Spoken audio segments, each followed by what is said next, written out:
Hello everyone, just sharing you my weekend errands naganap na hindi ko pa na-post. So ito na, ni-edit ko lang. So nag-celebrate kami ng post birthday of Nikki and my neighbor's teenage son who's celebrating his 13th birthday. So ako lang nag-decorate, simple lang, just balloons.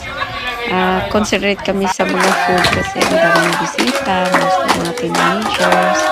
Tapos mga parents, ayan, yung mga neighborhood. So, kalapit na friends, ayan, at may pa-cake sila.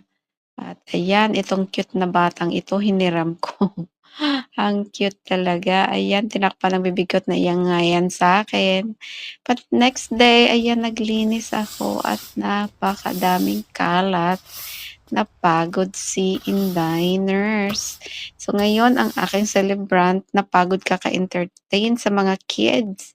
At ang ginawa ng gabi, nagwala at tinumba lahat ng halaman. So ayan, the next day in the night, so nag-meeting din ako. Pagkatapos, ayan, meeting lang with the business partners. Ayun, kahit pagod, smile pa rin para tuloy-tuloy lang. Good vibes lang tayo. I hope you will follow me for more and enjoy the rest of the day.